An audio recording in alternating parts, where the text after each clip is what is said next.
Jadi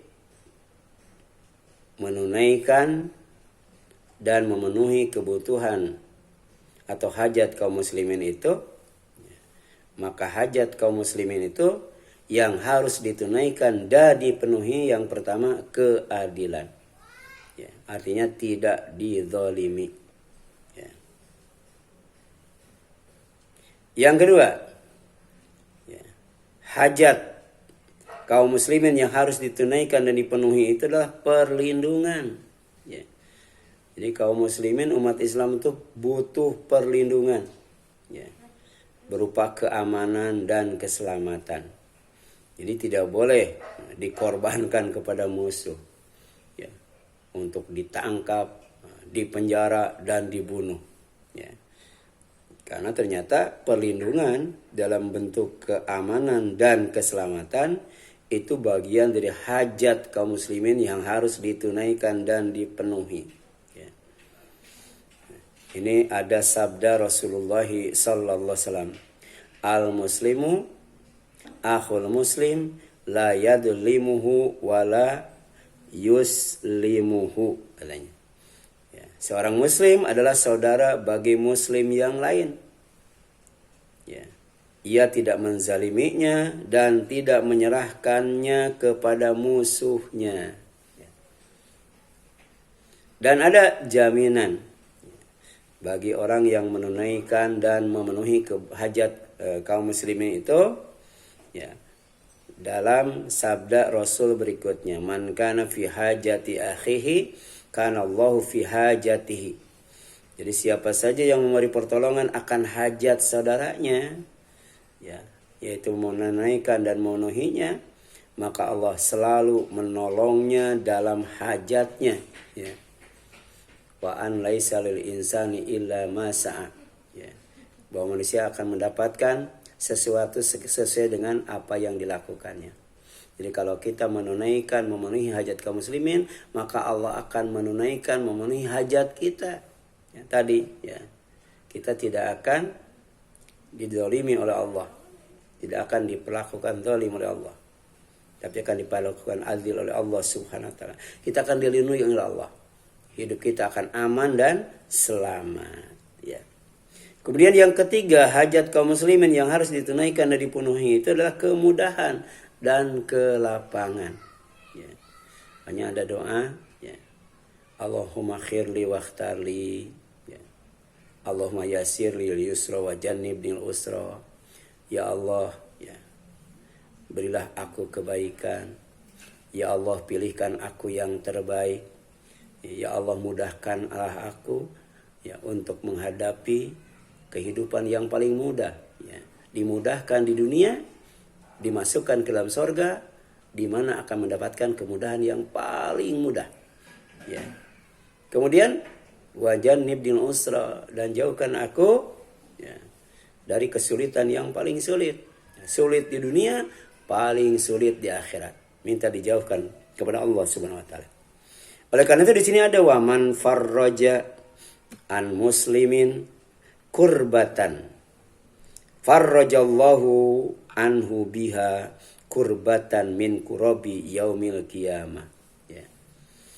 Dan barang siapa memberi kelapangan kepada seorang muslim dari suatu kesusahan, ya, maka Allah akan melapangkan orang itu dari suatu kesusahan, dari sekian banyak kesusahan pada hari kiamat. Ya. Dalam surat Ar-Rahman Allah, ya, bertanya kepada kita dan tidak perlu dijawab. Sebab jawabannya adalah iya, benar. Ya. Hal jazaul ihsan ilal ihsan. Ya. Bukankah kebaikan itu balasannya adalah kebaikan? Ya. Jadi orang susah kita lapangkan, orang susah kita mudahkan, maka insya Allah pada hari kiamat kita akan dimudahkan dan dilapangkan oleh Allah subhanahu wa ta'ala. Ini hajat, kebutuhan primer, ya, manusia dalam hidupnya, ya, bukan hanya di dunia tapi juga di akhirat. Ya.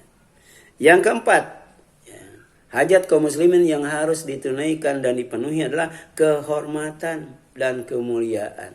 Ya. Allah menghormati Nabi Adam. Allah memuliakan Nabi Adam. Ya. Dengan apa? Dengan ditempatkannya di surga, kemudian diajarkannya ilmu. Ya. Jadi al-jannah wal ilmu itu adalah kebutuhan primer manusia. Manusia butuh ilmu, manusia butuh surga. Karena manusia butuh kehormatan dan kemuliaan. Hanya dengan ilmu dan kemudian dengan surga, manusia akan dihormati dan dimuliakan. Ya. Di antaranya apa? Ditutup aib dan kekurangannya. Ya. Jadi kita nggak boleh membuka, apalagi sampai menyebarkan aib orang lain. Membuka dan menyebarkan kekurangan orang lain. Ya, jadi aib dan kekurangan yang bikin orang itu malu dan rendah diri itu wajib ditutup. Ini bagian daripada menunaikan dan memenuhi hajat kaum muslimin.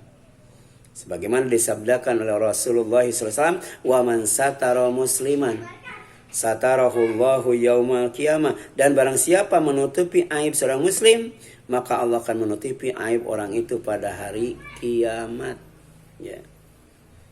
Makanya sebelum kita tidur kita berdoa kepada Allah supaya aib kita itu tidak dibongkar oleh manusia. Ya.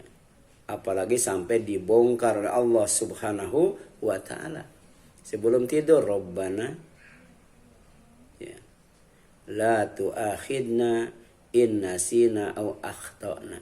Ya Allah, jangan Engkau siksa kami jika kami ya, lupa atau keliru. Ya. Sebab ketika bangun tidur kita berdoa, Rabbana faghfir lana dzunubana wa kafir anna sayyi'atina wa tawaffana ma'al abrar. Jadi sebelum kita melakukan aktivitas, ya, bahkan sebelum tahajud, ya, sebelum kita baca Quran, ya, bahkan Quran yang dibacanya sendiri, 10 ayat terakhir dari surat Ali Imran ada doa itu, Rabbana faghfir lana dzunubana. Ya Allah, ampuni semua dosa kami. Wa kafir anna sayyi'atina, tutup semua kesalahan kami baik di dunia maupun di akhirat. Baru kemudian wa tawaffana ma'al abrar, wafatkan kami bersama orang-orang yang berbuat baik. Ya. Kalau kita ingin hidup sempurna di dunia, kuncinya Islam. Kalau kita ingin hidup sempurna di akhirat, kuncinya juga Islam. Diwafatkan dengan sempurna, dimatikan dengan sempurna, itu namanya wafat. Ya Allah, wafatkan kami bersama orang-orang yang baik. Ini hadisnya muttafaq alaih dari Ibnu Umar radhiyallahu anhu. Ya. Selanjutnya, ya, menunaikan dan menutupi hajat kaum muslimin itu adalah membantu saudara dalam memenuhi hajatnya. Ya. Pertama, membantu menghilangkan kesulitan. Ya. Jadi sampai hilang itu kesulitan itu. Ya. Itu. Man nafasa an mu'minin kurbatan min kurabid dunya nafasallahu anhu kurbatan min kurabi yaumil qiyamah. Jadi barang siapa yang menghilangkan satu kesulitan seorang mukmin, ya, yang lain dan kesulitannya dari kesulitannya di dunia, niscaya Allah akan menghilangkan darinya satu kesulitan pada hari kiamat. Ya. Itu Nabi Musa itu ketika diperintahkan untuk mendakwahi Fir'aun dan kemudian minta supaya Fir'aun itu membebaskan Bani Israel, itu tugas yang berat, tugas yang sulit. Ya, jangankan dengan tangan, dengan lisan saja susah. Makanya sebelumnya dia berdoa, Rabbi shrah li sadri wa yassir li amri wahlul 'uqdatam min lisani yafqahu qauli. Minta dilapangkan dada, ya. Kemudian difasihkan lisan, ya. Dan kemudian, ya, apa yang disampaikannya orang-orang faham arti dan maksudnya. Setelah itu minta supaya, Ya, ada pendampingnya, ternyata minta Harun sebagai saudaranya, sebagai asisten dakwahnya. Ya. Membantu Nabi Musa sebagai juru bicara. Karena Nabi Musa itu lidahnya keluh. Ya, waktu kecil dia makan bara api. Ya. Jadi lidahnya terbakar. Makanya dia berdoa, Robbi shrah li sadri wa yassir li amri wahlul 'uqdatam min lisani yafqahu qawli. Kemudian ya, membantu meringankan kesusahan. Ya. Waman yassara ala mu'sirin yassarallahu alaihi fid dunya wal akhirah.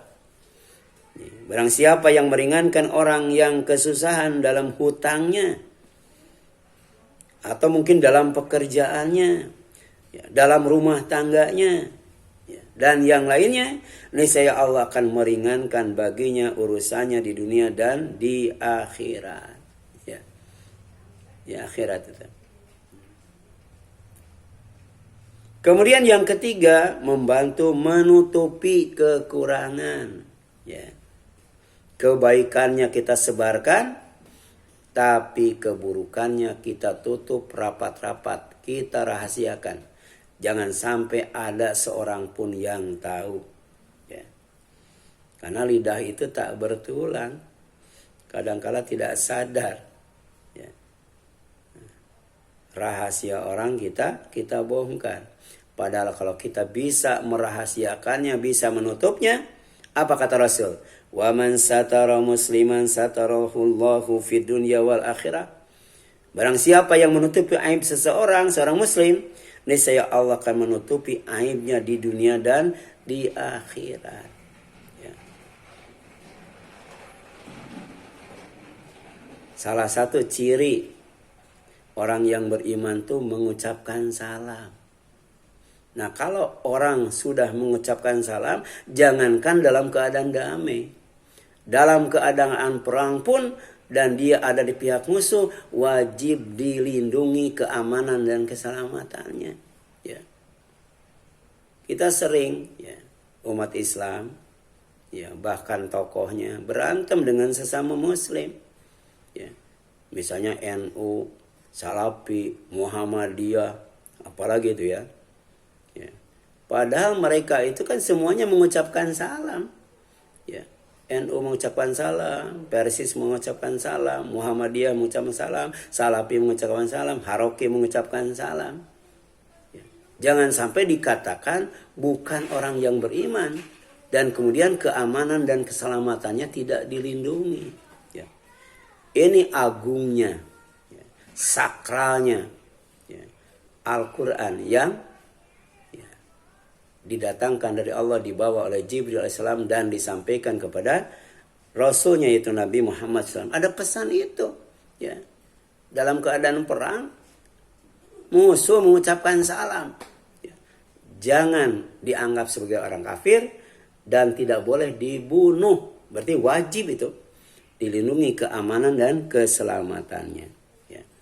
Jadi bisa jadi kan, umat Islam perang dengan umat Islam, bisa jadi. Ya. Akhirnya saling membunuh. Padahal kata Rasul, yang membunuh dan yang dibunuh dua-duanya masuk neraka. Kenapa? Sama-sama Islam, sama-sama mengucapkan salam. Ya, ya, gitu. Apalagi cuman beda tata cara sholat, beda tata cara tarawih. Ya. Itu jangan sampai kemudian menjadikan umat Islam itu bermusuhan, berpecah belah, sehingga lemah, gampang untuk dikalahkan oleh musuh, diperdaya oleh musuh. Ya. Kemudian yang selanjutnya, ya, ini ada keutamaan orang yang menolong, ya, menolong hamba Allah, ya, ya, menolong saudaranya. Ya. Jadi tadi karena iman itu adalah ikatan persaudaraan, Islam ikatan persaudaraan, ibadah ikatan persaudaraan, salam juga ikatan persaudaraan, maka wajib ditolong, wajib dibantu, wajib dilindungi sehingga aman dan selamat. Dan Allah lewat Rasulnya menjanjikan, ya, kebaikan bagi orang yang gemar membantu, menunaikan dan menutupi hajat kaum muslimin. Wallahu fi aunil abdi, ma kanal abdu fi auni akhihi. Dan Allah akan senantiasa menolong hambanya selama hamba tersebut mau menolong saudaranya. Ya. Jadi kita umat Islam tidak akan ditolong oleh Allah ketika menghadapi musuhnya. Karena ternyata umat Islam tidak saling tolong-menolong dengan sesama muslim yang saudaranya. Jadi mana mungkin Allah menolong umat Islam dalam menghadapi musuhnya, sementara umat Islam dengan sesamanya tidak saling menolong. Bahkan ya, bermusuhan, tidak bersaudara. Ya. Saling mencaci, memaki, ya, menghujat dan lain sebagainya. Kemudian menunaikan dan memenuhi hajat kaum muslimin, ya, yaitu berupa ilmu, ya, ilmu, ya. Jadi mengajarkan, ya, mengajarkan ilmu, ya, kepada kaum muslimin. Ini bagian daripada menunaikan, memenuhi hajat kaum muslimin. Karena ilmu itu kebutuhan utama, ilmu itu kebutuhan prima, ilmu itu kebutuhan pokok. Makanya begitu Nabi Adam ditempatkan di sorga, yang pertama dilakukan oleh Allah adalah mengajarkan ilmu. Ya. Karena ilmu jika digandingkan dengan iman itu akan mengangkat derajat. Yarfa'illahu alladhina amanu walladhina utul ilma darajat. Allah pasti akan mengangkat orang yang beriman minkum dari kalian dan orang-orang yang diberi ilmu oleh Allah beberapa derajat, beberapa tingkatan. Jadi makin tinggi ilmu, makin luas ilmu, makin dalam ilmu, makin tinggi kedudukan kita di sisi Allah Subhanahu wa taala. Ya. Oleh karena itu, ya, kita ajarkan ilmu kepada kaum muslimin agar dimudahkan Allah menempuh perjalanan menuju surga. Ya, dengan apa? Dengan mengajar dan mengajar belajar dan belajar mengajar. Ya. Karena semuanya adalah pemimpin. Ya, semuanya adalah dai. Ya. Jadi orang yang mengajak untuk menuntut ilmu, orang yang mengajak untuk mengamalkan ilmu, ya, orang yang mengajak mengajarkan ilmu, ya, atau yang disebut dai, itu bukan ustadz saja, bukan kiai saja, bukan ajengan saja, ya, bukan nabi saja, ya. Semuanya adalah dai, ya. Wa takun, ya, minkum ummatun, di antara kalian ada satu umat, yad'una ila khair, yang mengajak kepada kebaikan. Ya, jadi dakwah itu bukan hanya berbicara di atas mimbar saja, ya. Tapi berbicara di kantor, berbicara di pasar, berbicara di pabrik, berbicara di rumah, berbicara ketika rapat dan sebagainya, ya. Ya, intinya mengajar belajar dan belajar mengajar untuk mendapatkan ilmu sedemikian rupa sehingga Allah mudahkan menempuh perjalanan menuju surga.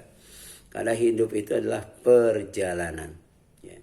Dari alam ruh ke alam rahim, dari alam rahim ke alam dunia, dari alam dunia ke alam kubur, dari alam kubur ke alam mahsyar, dari alam mahsyar ke alam surga. Ini perjalanan yang panjang, perjalanan yang jauh, perjalanan yang lama. Ya, yang lama. Ya. Nah ini hadisnya, ya, tentang keutamaan menuntut ilmu. Ya. Jadi kalau kita membantu pesantren, ya, membantu masjid, membantu majelis taklim dengan infak, zakat dan sedekah, ini bagian daripada menunaikan dan memenuhi hajat kaum muslimin yang berkaitan dengan ilmu. Jadi waman salaka tariqan yaltamisu fihi ilman sahalallahu lahu bihi tariqan ila jannah. Ini kata Allah. Ya.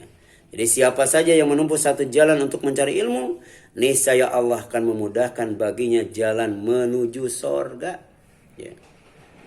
Jadi jalan menuju sorga, masuk sorga itu susah, kecuali yang dimudahkan Allah SWT. Dengan apa? Dengan ilmu Allah, ya. Dengan ilmu Rasulullah, dengan ilmu para sahabat, dengan ilmu para ulama. Ya. Kemudian tilawah, ya, membaca atau membacakan Al-Quran sampai khotam, dan tadarus mengkajinya sampai faham adalah kegiatan utama mengajar, belajar, dan belajar mengajar dalam menaikkan dan memenuhi hajat kaum muslimin terhadap ilmu. Ya. Apalagi dilakukannya di masjid, luar biasa itu. Ya. Pertama tilawah. Tilawah itu membaca dan membacakan Al-Quran. Sampai apa? Sampai khotam, sampai selesai. Ya. Yang kedua apa? Tadarus. Apa tadarus itu? Mempelajari, mengaji, mengkaji. Sampai apa? Sampai faham. Ya. Jadi beda tadarus dengan tilawah. Ya. Kalau tilawah sampai khotam. Sedangkan tadarus sampai faham. Sementara yang kita lakukan di bulan Ramadan itu sebenarnya bukan tadarus tapi tilawah. Ya. Ada yang khotam 3 kali, 4 kali, 5 kali. Imam Syafi'i 1 hari khotamnya 2 kali itu. Itu tilawah. Ya. Tapi tadarus targetnya bukan khotam tapi faham. Jadi setiap malam, ya, setiap malam Rasulullah dan Jibril mengaji dan mengkaji Al-Quran. Bukan hanya sekedar tilawah, membaca dan membacakan Al-Quran. Ini kaitannya dengan apa? Dengan ilmu yang bermanfaat. Ya. Al-Quran, ilmu dari Allah. Ya. Yang dijelaskan, dicontohkan, dipraktikkan Rasulullah dalam sunnahnya. Oleh karena itu perbanyak dan tingkatkan tilawah dan tadarus Al-Quran di masjid untuk mendapatkan 4 kebaikan. Ya. Bulan Ramadan itu lebih fokus ke masjid. Sholat tarawih itu bagusnya di masjid. Sedangkan sholat tahajud bagusnya di rumah. Ya. Jadi jangan ada lagi pertanyaan ya bahwa wanita itu ya sebaiknya sholat di rumah. Ada sholat bagi wanita yang lebih baik di mana? Di masjid. Karena ini sunnah. Ya. Apa itu? Sholat tarawih. Ya. Sholat tarawih. Bahkan ada sahabat istri Rasul yang sholat tahajudnya di mana? Di masjid juga ada. Sampai dia membentangkan kain, membentangkan tambang, ya sambil terkantuk-kantuk dia pegang tambang itu dengan tangannya. Tapi kemudian setelah itu adalah ya, apa yang dilakukan oleh istrinya. Ketika ditanya para sahabat olehnya, Rasul nyuruh supaya tambang itu dilepas. Dan kalau ngantuk jangan sholat. Sholat itu dalam keadaan tidak ngantuk. Sholat itu dalam keadaan segar. Ya. Dalam keadaan fresh itu. Ya. Supaya khusyuknya lebih mudah. Ya. Nah ini lihat. Ya. Yang pertama adalah ketenangan hati dan jiwa. Ya. Bagi orang yang melakukan tilawah dan apa? Dan tadarus Al-Quran. Ya. Dilakukannya di masjid. Ya. Yang pertama akan dapat ketenangan hati dan jiwa. Wa majtama'a qaumun fi baitin min buyuti la yasluna kitaballah wa yatadarasunahu bainahum illa nazalat alaihimus sakinah. Wah, ini luar biasa, Bu. Ya. Jadi siapkan untuk bisa tadarus tilawah di masjid. Tidaklah suatu kaum berkumpul di salah satu rumah dari rumah Allah itu masjid, membaca kitabullah, saling mengajarkan di antara mereka, ya. Itu saling mengajarkan. Jadi ada kajian, ya, ada pelajaran, ya. Melainkan akan turun kepada mereka ketenangan. Ya. Ketenangan itu tempatnya di hati dan diturunkan oleh Allah Subhanahu wa taala untuk menambah keimanan. Baca surat Al-Fat itu. Yang kedua, ya, kasih sayang atau rahmat Allah tuh, ya. Bulan Ramadan tuh bulan rahmat, bulan kasih sayang. Maka untuk mendapatkan rahmat Allah tuh diantaranya dengan tilawah Al-Quran dan mengkajinya atau tak mentadarusinya di masjid. Ya, wa ghasyiyatuhumur rahmah, diliputi oleh rahmat.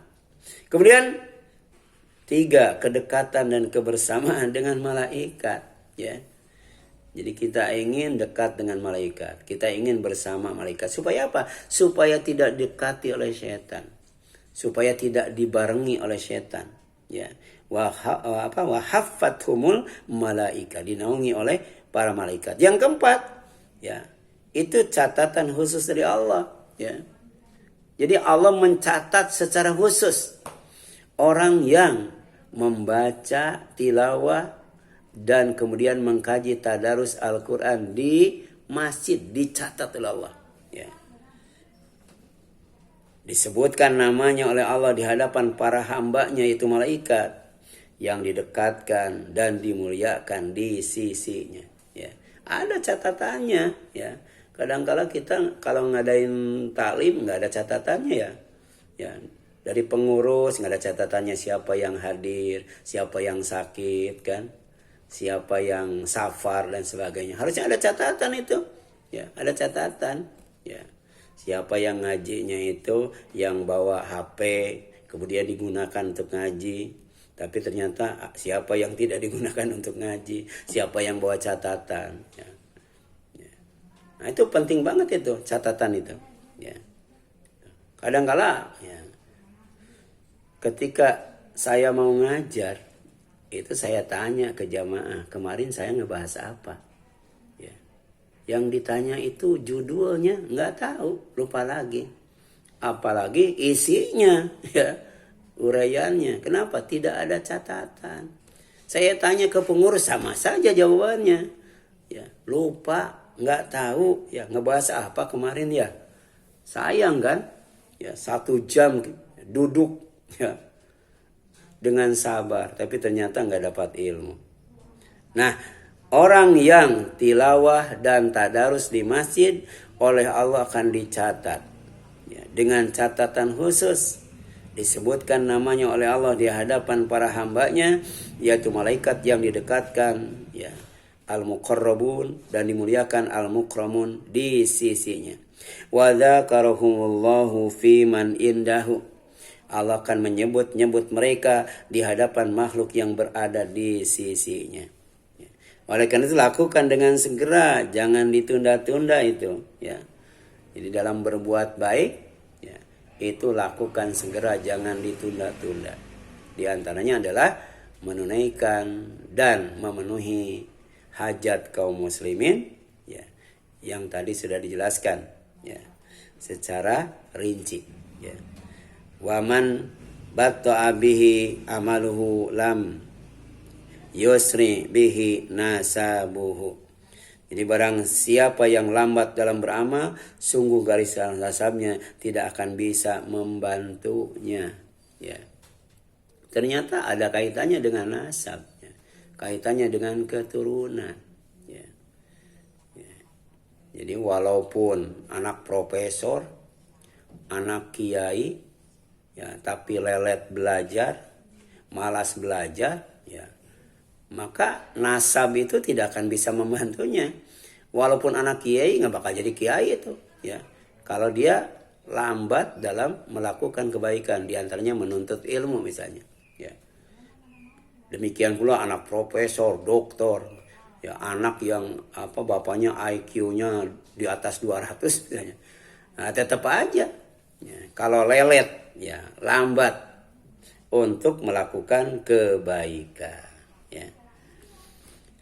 Ya, silakan, ada yang tanyakan sampai sini, Bu? Silakan. Silakan, Bu.